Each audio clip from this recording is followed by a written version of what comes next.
Welcome to For the Long Run, the podcast exploring the why behind what keeps runners running long, strong, and motivated. I'm your host, Jonathan Levitt. I've been running for a few years now and have the privilege of meeting many incredible runners on my travels all across the country. This podcast is intended to share those amazing conversations. This week's guest is Stephanie Howe Violet. We sat down while she was in Boston for the marathon, just after we shared a run around the Charles River. Stephanie grew up in Minnesota and raced Nordic skiing and cross country at Northern Michigan University. She fell in love with running on the trails after college in Bozeman, Montana, where she was studying exercise physiology at Montana State University before moving further west to Oregon to pursue a doctoral program at the University of Oregon studying human physiology. She ultimately earned her PhD in nutrition and exercise science. Stephanie is the 2014 Western States champion, course record holder at the Lake Sonoma 50-miler, and has many other professional career highlights both academically and athletically. Stephanie is passionate about nourishing the body through physical movement and real food. She also makes incredible pizza, trust me, and loves cooking for and eating with friends. We talked a lot about this and some of the other components of running that fuel her passion for the sport and what she's seen change over the years in the trail running scene. Stephanie runs her own coaching and nutrition business and also runs at the professional level for North Face, Cliff Bar, Nathan, Squirrel's Nut Butter, Jolbo, Catula, Drymax, and Inside Tracker. Enjoy. Hello, I am here with Stephanie Violet in Boston, Massachusetts. We are here for the Boston Marathon and other fun events, and thanks for joining me today. Yeah, thanks for having me. Of course. So we're here in Boston for a little foot race that you've run before. I have run before. Yes. I'm more excited to be on this end though and be spectating. Yes. So have you your trail runner, road runner, all of the above? Have you done much spectating? I've been here. This will be my fourth time at Boston, but I feel like every year is different. And I haven't been to many big road marathons before, so it's always a treat to come over for this one. Yes, it's a different one for sure. Let's talk about the trail stuff. So your background, tell us a little bit about your background. We'll go from there. In running? In running, yeah. I was a Nordic skier in college, and I enjoyed running for sure, but never really made it my primary sport. I moved out to Montana after college and kind of didn't really have time to ski as much, so just naturally made a shift to trail running. I kind of bypassed the road scene and went right to trails. How come? You know, I kind of thought runners were a little nerdy growing up, and it's true. And just with the ski background, I liked being out on the trails. Yep. So I just kind of found that I loved running in the mountains and started racing, and that kind of that kind of got me to where I'm at today. Very cool. So you mentioned that your background wasn't in running. Yeah. So what inspired you to go for your first run? Well, I shouldn't say that I didn't run. I've run since I guess junior high. So I was always good at running, but I didn't love it. And my parents, I think, bribed me to go to my first cross country practice in 7th grade, and I showed up in sandals so I wouldn't have to run. So I born to run approach. Yeah, right. I didn't like it, but I was always good at it. So I think as I got older, you're naturally drawn to things that you're good at. Right. And I found that, there are some really great people that run. And I think I was just afraid of not being with the cool kids, not doing volleyball or soccer. So I wised up as I got a little older. Nice. And so you live out in Bend. Yep. And the trail running, what's the trail running like out there? Well, it depends on who you ask. I say it's freaking flat in Bend, and people are like, "What are you talking about?" I've lived there for 11 years, so after I've exhausted all the trails and traveled to some other places, I'm not as excited about my hometown. But Bend is a great place for all outdoor activities. There's great mountain biking, paddling, trail running, kind of anything you want to do outside. We have access to trails most of the year, with the exception of maybe 3 months in the winter. The last few. Yeah, they're just starting to melt out. So I know you love traveling. And I know Yes. that you love destination racing and Chamonix and all these beautiful places. What are some tips that you have for people that are looking to do a destination race? So I think I like to do a lot of research on my own.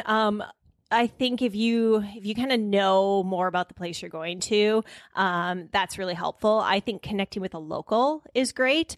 It's tricky because like I've gone to Nepal, and if you look online, you just find all this tourist information that is going to be like group stuff. Right. So connecting with someone who knows the culture and knows the place is a really great insight to like, okay, what are the things I should actually do, not what Wiki Travel tells me to do. Definitely.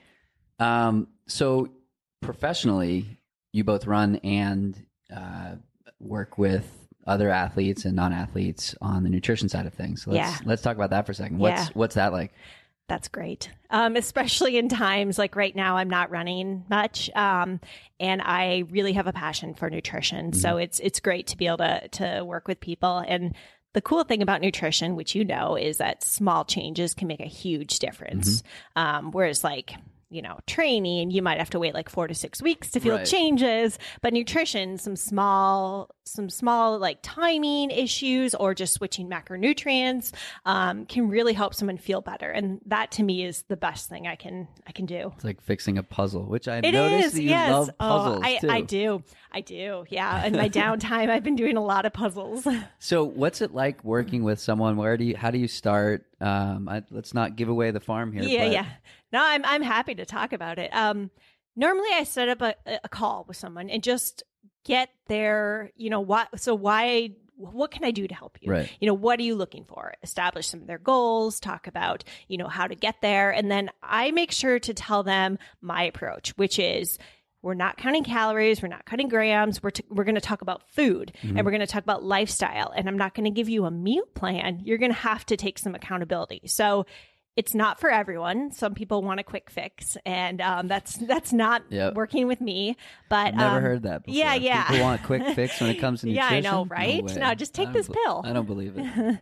But yeah, from there I do usually a food analysis. So I have someone log for 5 to 7 days and enter it into this program I have and get all this output information and compare that to what they should be getting based on their goals. And then I usually like to work with someone for at least a few months just to establish the routine, because that's the hardest part. Right. It's like, one, you can learn what to do and it's like, okay, great. But it's like, okay, now let's do it. Right. And that can take a long time to dial in. And so the accountability and the support, I think, is where I see a lot of my role. What are some of the trends that you see people realizing? So I think people realize that it doesn't have to be complicated to eat well. They don't have to starve themselves. They don't have to avoid certain foods. They just have to eat real food and be consistent with it. So that's usually a really eye-opening thing when I tell people that. And then also I encourage them to have things that are indulgences. Yeah. Like don't cut out chocolate if you love chocolate. Don't cut out wine if you want to have a glass of wine. That's not necessary to eat well. Yeah, I mean, it was like the perfect example is when I was at your house in Bend. We had it was pizza night, and it was so good. And I've gone back and forth between like, I don't want to say like restricting, but like trying to be perfect 99% of the time versus being good 80% of the time. Yeah, it's really common, especially among athletes and runners particularly. They're, a little more, can I say, type A. Yeah. They like to plan things, a little meticulous on their food. So I think, it's when you can let go of that and just eat and enjoy it, it's such a freeing experience. And I love when people can finally get to that place where they're like, I don't have to stress about eating. I just eat and I taste it and I enjoy it. And that's how it should be. Yeah. And it's social. It's so social. Yeah. That's the best part. I draw a lot of inspiration, I guess, from European cultures where food is like a really intimate experience. Like having people over for dinner and sharing a meal is so social, and it's just a really good feeling. Yeah. It's like, that's my favorite thing to do. Me Just too. go out to eat with people. Me too. We'll have to do pizza night again. Exactly. Yes, please. I'll book my trip to Bend. All right. Well, cool. So you mentioned you're not doing too much running at the moment. One of the things that I think people really enjoy hearing about, and I want to caveat enjoy, empathize or take value. It's valuable to hear about professional athletes or elite level athletes that aren't crushing it 100% of the time. So let's talk a little bit about like, what is it like to not be on top of your game right now? I mean, it can't be easy. Yeah. Well, it depends on the day when you ask me. I think all athletes go through this at some point. So this isn't my first time. Right. But actually, fortunately, I was going to say unfortunately, but I've learned a lot in the past. And I mean, it's not any easier mentally, right, but I've accepted it. Before, and I think this is a common thing when you first get injured, you fight it, right? I'm gonna get past this. I'm gonna be stronger when I come back. I'm gonna cross train. Yeah. And that doesn't really work. Right. I mean, I strongly feel like injuries are a time where you shouldn't maintain fitness and try to get back out there as soon as you can. I think it's a time to let your body heal and just accept what you can and cannot do. So right now I've been off running for a while. I've had some Achilles issues that stem from a lot of different things, including genetics, and then taking an antibiotic that really messed up my tendon. Don't ever take Cipro. And so it's been probably 4 months of not running much, and I'm pretty happy with what I can do. I like to focus on, okay, so you can't run. You could focus on that, right, but look at all these other things you can do. So that includes active things. So some cross training, and I don't like to burn myself out mentally doing I don't pool run. Yeah. I don't get on the cardio equipment. I go outside. I walk with my dogs. I cross country ski. I do what I can to make it enjoyable. And then non-active activities. I think that's important too. So all those puzzles, there's a reason that I'm doing those right now. And it's stimulating in a different way. Do I get the endorphins when I'm running? No. But it's something that I guess fills time, and it gives me a different outlet to use my creative energy. That makes sense. So the last time I saw you, actually, the time before that was out at Western States. And on our run this morning, you were talking about Western States the way I talk about Boston. And you get that you get the chills. Yeah. Why Western States? Well, for me, so when I first got into ultra running, there's two people that have been really inspirational. And one we were talking about earlier is Cami Semick, who is the reason that I'm a runner. And then the other woman is Megan Laws, formerly Megan Arbogast. She kind of took me under her wing, and Western States means a lot to her. So it meant a lot to me. And so I accrued, I paced, I went down and watched for 3 years and wanted to do the race. I was dreaming of doing the race. And then I got in, and it was my first 100, and I won. And it was the most magical experience coming around the track and winning Western States, which was like my Boston Marathon. Right. So it means a lot to me because of that experience. And then just because of the people involved in the race, Craig Thornley is a good friend, and just the history of it. I think it just makes it a special race for me. What's it like getting on the start line of something like that? Because I think anyone can run a marathon, but I don't think anyone can run 100 miles. Well, to be honest, I don't think anyone at the start line thinks oh my gosh, I got this. Right. They're I'm always terrified. Wow. So breaking it up into manageable chunks. And in some ways it's less nerve wracking than a marathon because you don't have to go right off the gun. It's okay, let's ease into this, but it's pretty. Go up 3 miles, hug with your friends, see the sunrise. Yeah, exactly. That's the best part. And Western States is fairly small. I love the start. UTMB is way more It looks intense. like a road marathon start. Oh my gosh. I mean, I tweaked my hamstring in the first, like, I don't know, 50 meters of the race, just because it's like, you're going from standstill to like a sprint, and there's like, 5,000 people behind you with poles that are just charging and going to run you down. Yeah. I mean, it's insane. So what's your favorite distance? I love the 100-miler for what it does to me physically and mentally. It just breaks me down, and that's a cool feeling. But probably my best distance is 80K, 50 miles. I tend to have the most success at that distance, and it's really cool to wake up, do a race, and finish in the same day. One sunrise. One sunrise. So 100 miles. You said that you like it because it breaks you down and you like how it makes you feel.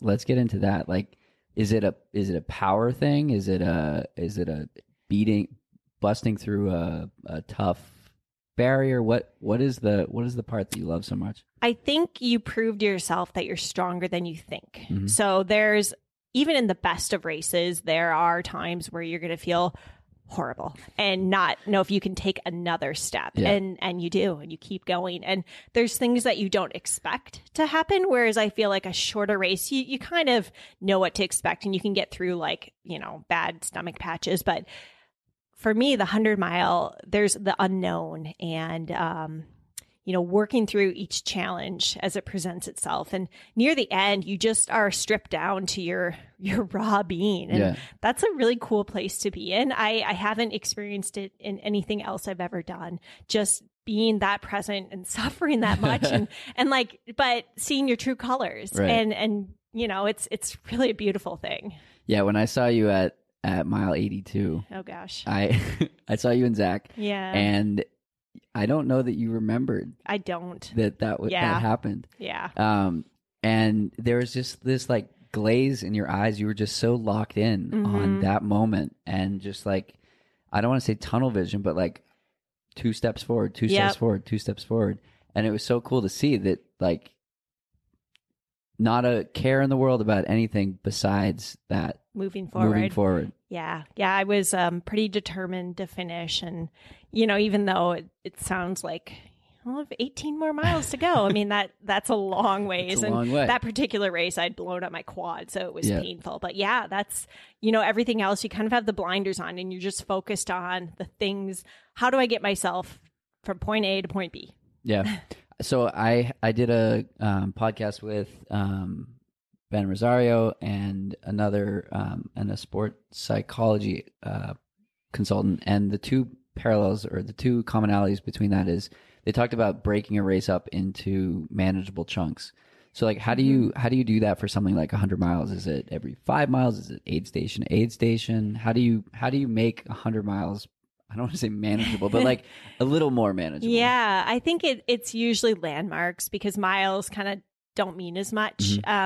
So like Western States, for example, I break up by aid stations, and the first chunk is actually the first 30 miles. So that's a huge chunk to break up, but it's beautiful. It's early. You're feeling good, and you're going to see your crew. So I tend to break it up by when I'm going to have like some interaction that helps me to get excited. And I also do this at UTMB near the end, after you cross Champlain Lock, which is maybe 110K into the race. You're basically going up and over a pass, and then you see your crew. So you've got like 2 hours of hard, and then you're going to see them. So at the end of that race, I break it up into that, like, okay, like you're going to see them, and like, just make it over this. And I think that helps me to keep going and try not to think too much about the task ahead. Cool. So you've been in the sport for a few years now. What are some of the big changes you've seen over the last couple of years, whether it's social media, whether it's sponsorship related? Yeah, it's changed a lot. It's blown up. And I think one of the original reasons I was drawn to the ultra scene, more so than just the trail scene, was it was a bit obscure still. And I tend to like that. It's, I don't want to discourage new people coming over, because I think that's great for a lot of things in the sport. But, it's also changed the vibe at Yeah. races. There's a lot of hot shots who think they just, can run super fast and beat everyone. And that's great. But to me and to like the old timers, the people who've been in it like many years longer than me, that's not what it's about. Like Right. no one cares. No one cares that you won the race. Right. It's the experience. And so I'm hoping that starts to become more of a thing again. It's like not just who crosses the finish line first or the fastest time. It's like, let's talk about like, the experience covering the course or the adventure you did. I think that to me is more of why I love this sport. Yeah. But some other cool things that have come through, ultra running becoming more popular is support from sponsors. And I feel very fortunate that I have a sponsor where I can, spend a lot of my time on running because they support me. So that opportunity didn't exist. So it's like a double-edged sword. Yeah. You can't really have one without the other. Right. Yeah. It's like I don't want to say necessary evil, but like it needs to happen. In order. Yeah. And I think, and like I said, I think a better way to say this is it's great to have more participation, Right. but let's not focus on, let's not turn it. I don't want to say let's not turn it into the Boston Marathon, but let's not turn it into just about running fast and winning. Right. Let's keep it more pure and about exploring a beautiful place and freaking running around Mont Blanc. Like no one cares how fast you did that. So one of the consistent trends on, and I guess now I'm saying this on every podcast, of course it's going to be a consistent trend, but it keeps coming it's up. It's your trend. Yeah, it's my trend. It's my podcast. I can you can cry say if what I you want to. Is talking about the journey and embracing the journey versus like the time on the watch, time on the clock, things like that. Yeah. How do you get there? Well, I think the first thing mentally is I don't think my experience is any better than anyone else's. Mm-hmm. Like if I win a race, I'm no better than the person who came in last. Like right. we had to have the same experience or we covered the same journey to get there, So I think coming it from that perspective of like, we're all sort of equals in right. a way. It's just maybe I moved faster. So, the person who was behind me, they probably have a better right. story to tell. Longer duration to capture stories. Yeah, exactly. They got more bang for their buck. Don't finish fast. You want stories? Go slow. Yeah. I think like dropping the ego helps. I mean, that's hard to do, but especially with social media, because you seem to always be in the spotlight, and that's a lot of things people ask about. But focusing on, I guess, the present is a good way to really hone in on the journey. And the races I'm most proud of are not the races I've done well at. They're the races where I've maybe failed and persevered and had maybe, on paper a really poor finish. Yeah. But to me, it's like, wow, that's amazing.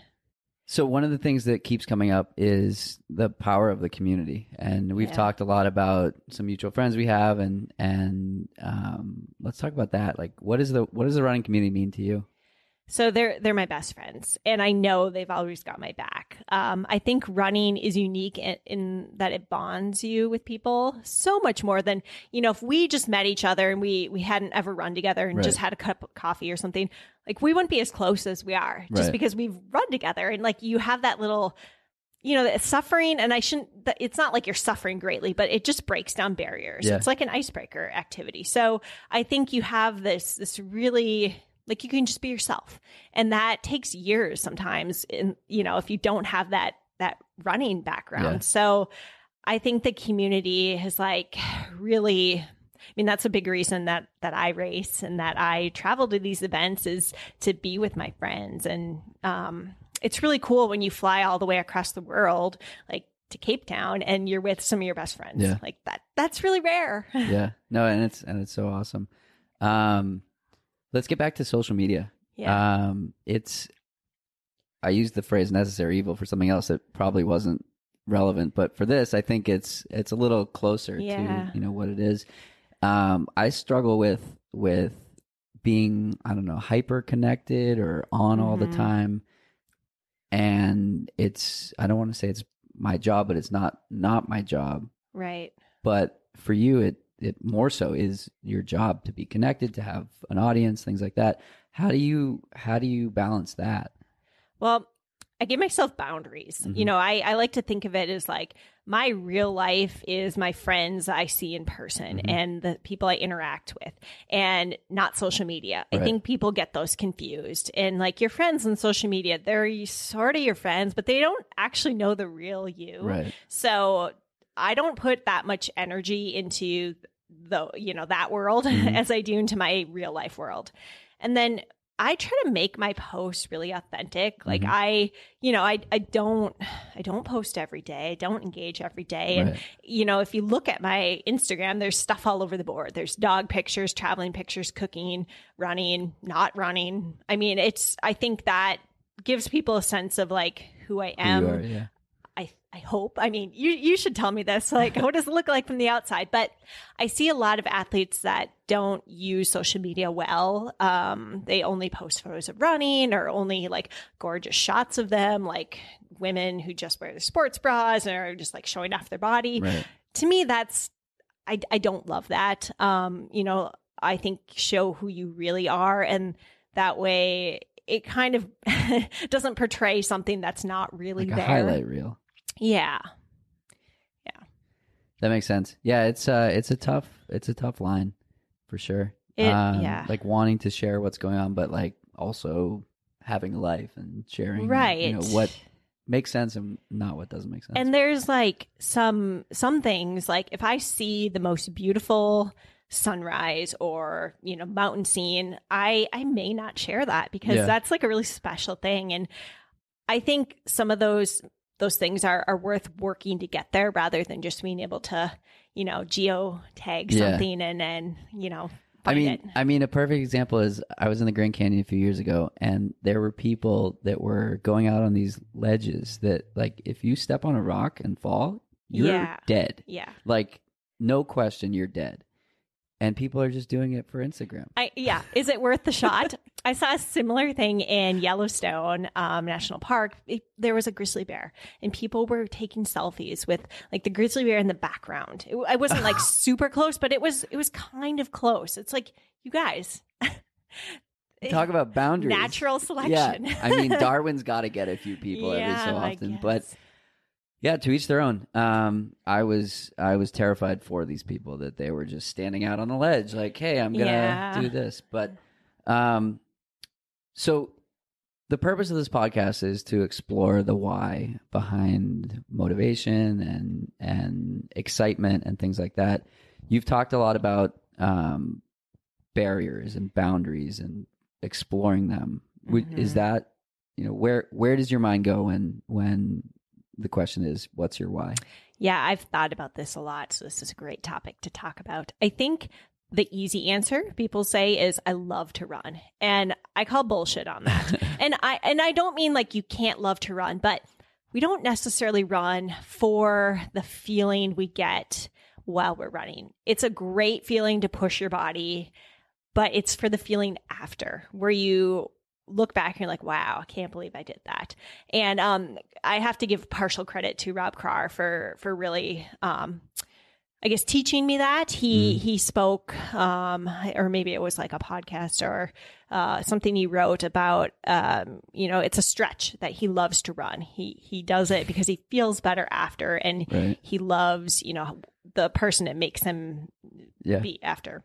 So I think for me, the why is, pushing my body into the uncomfortable, because I do love that feeling of like, this sucks right now. And I always have. Even since I was little, I used to just like run around in circles or jump on my trampoline for like 60 minutes just because I wanted to feel that. Because I can, and it's kind of insane at the time, but it makes sense to me now.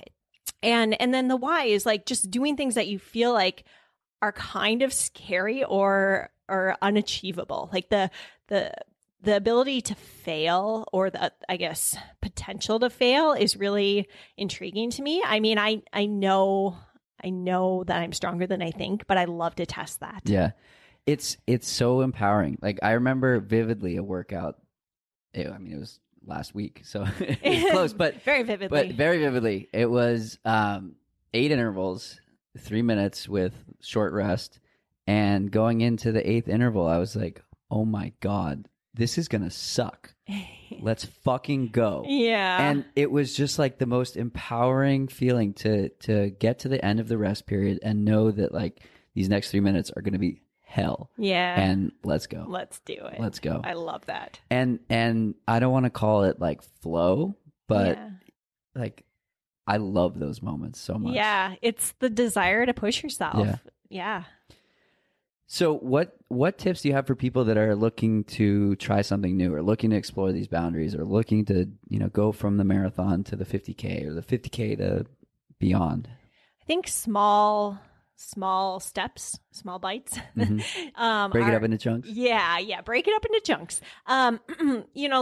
Is moving up in distance. I think since ultras are very popular right now, I think it's tempting to, make a jump from like, I did my first 50K and now my first 50 mile and my first 100 miler all in the same year. And that, it's possible for sure, but the longevity in sport isn't, I've been kind of paying attention to this for years and it seems like there's a 2-year window for that. So I think, for like long people or who short-term progress. Overdo it too quickly seem to be in the sport for about 2 years. Got it. My friend Megan calls them visitors.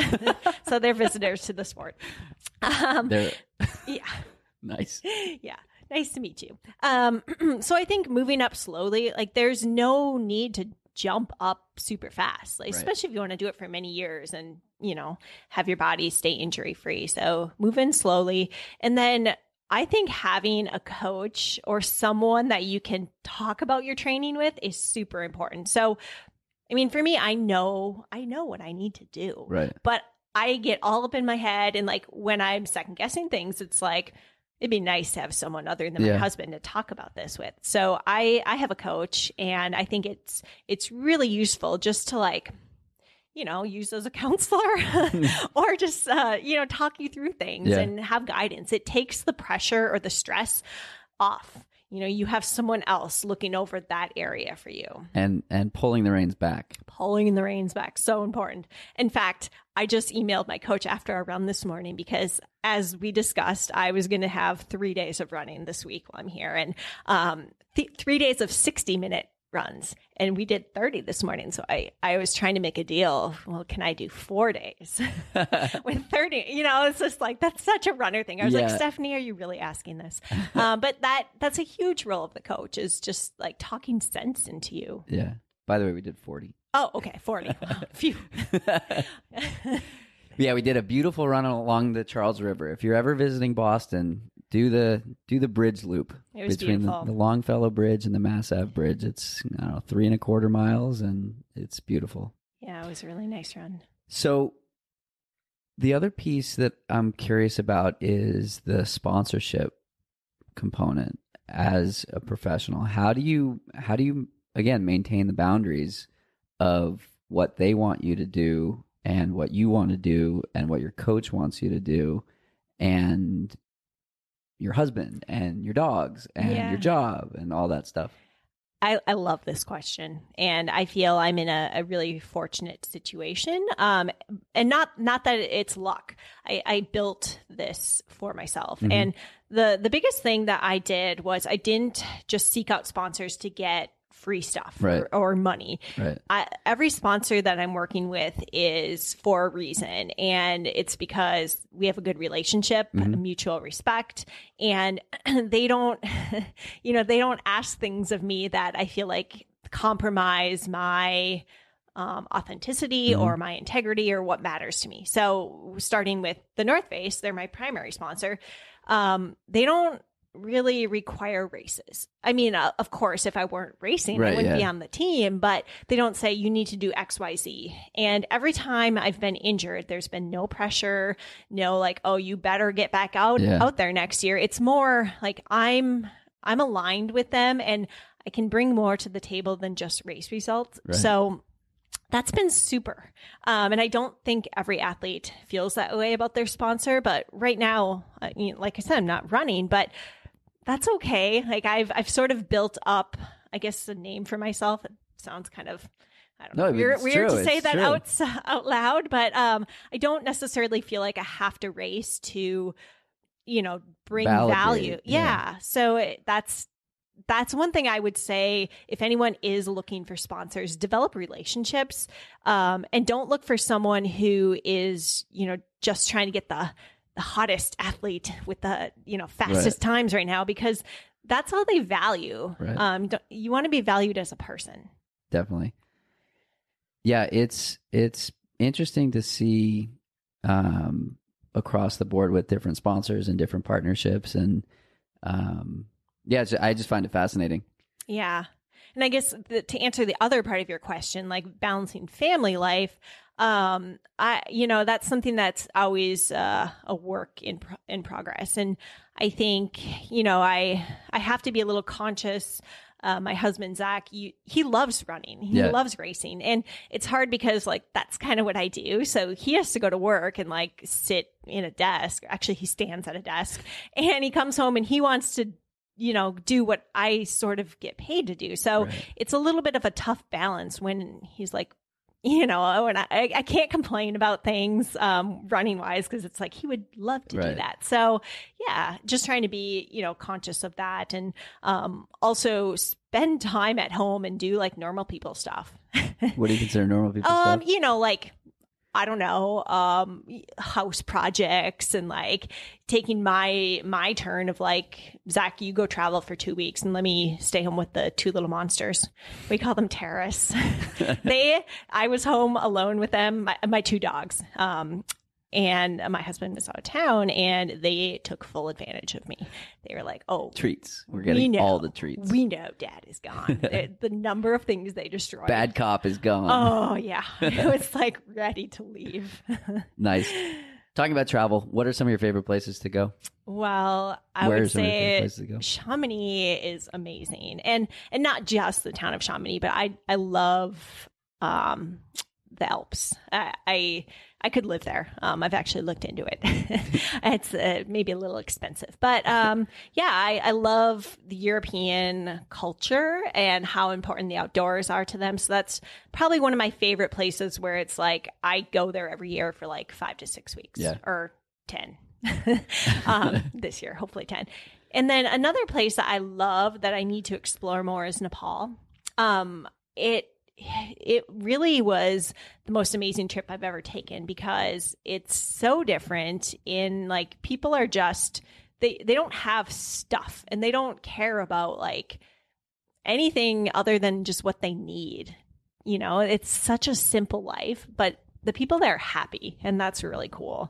So I love Nepal, and I like to travel to places that are maybe kind of off the beaten path. Like Bali has been a cool place to see and visit. I don't know. I love traveling. Yeah. So as a nutrition expert, how do you manage nutrition when you're in a new place?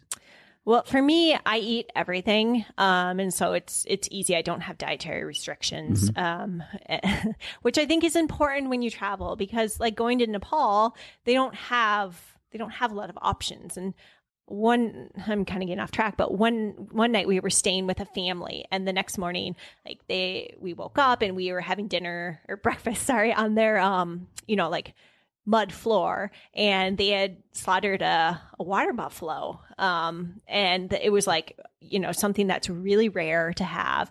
And that was our breakfast. And I just kept thinking about how disrespectful it would have been if I was no, I don't eat meat, or I don't want to eat water buffalo for breakfast. And so I think traveling, it's you try the culture. I love trying new foods, and I think it's really cool to learn and experience that, rather than find things that are comfortable to me. You don't need to go to, a Asian country and find a smoothie bowl place. Just embrace it. I think that's part of traveling. What are some other tips you have for runners, either getting into the sport or something along those lines? Find what makes you excited, what's going to get you out the door, and not have it be tied to race results. I think if you love a certain loop, or you like running with your pink shoes, or you have a friend that you meet every Tuesday and that's like you go have coffee and ocean rolls. Did you have an ocean roll when you were in Bend? An ocean roll? Oh, no. I guess I have to come back. You need to come back. It's amazing. It's like a croissant with cardamom. Ooh, it's amazing. That so, does sound good. yeah, if you run for the ocean rolls. All right, I'm down. Yeah. We should go now. Yeah, let's start running. What are you doing? What are you doing at 4? I think you can make a flight. Not on United. But anyways, find why you actually love it, or a reason to do it, and I think that'll keep you going even when it's like raining and you don't want to get out the door. Or find a podcast that discusses the why and use somebody else's. Actually, PSA. that's actually a really great tip, though, because I think a lot of times runners are going solo and maybe on the treadmill, and it does help to have something that you can just kind of lock into, and you can forget that you're just watching the little dot move around the track on the treadmill screen. Yes. What would you tell Stephanie of 2005? Life only gets better. 2005, I was in Montana in my first year of grad school, and it was super hard. And I was, in the area of, I think I was like 22, trying to figure out life. So just be patient. Life will get better. Like, work hard and it'll pay off. Nice. What are you looking forward to this year? Hopefully going back to Europe for most of the summer. Running, honestly, hopefully running. I guess that's kind of my big trip I've got planned. Doing a little bit more with nutrition. I've got some maybe projects on the back burner that I'm pretty psyched about. Yeah.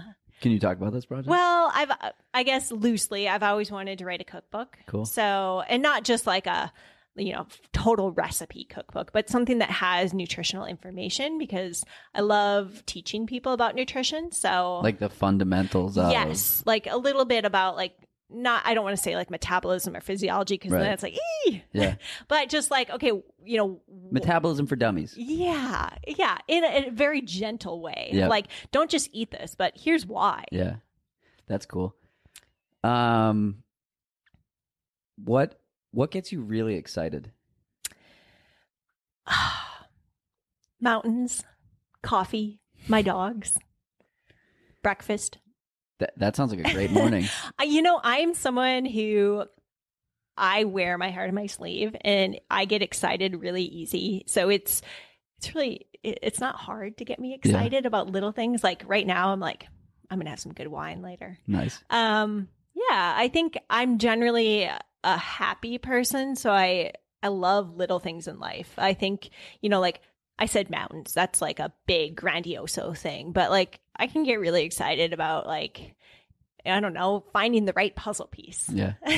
So do you think that the ability to like find joy in these little things, walking down the street or petting a dog or whatever, do you think, I don't think that that's just like, oh, that's like a trait that you have. I think that's like a fundamental piece of like why you're successful. It's like you're able to find joy in these little things, and over time, like the little things are the big things. Yeah, I really agree with that. The little things you're going to have way more interactions or way more experiences with the little things. Like, I will tell you, winning Western States was awesome, but it kind of like happened, and then it was like not a letdown, but that was like a really cool thing. But I get more excited like when I come home and my dog jumps up on me every day. Yeah. Like those little things. I think if you really make those your primary cause of being happy, that you're going to be more successful. Yeah. The joy in the journey, the joy in the process. So like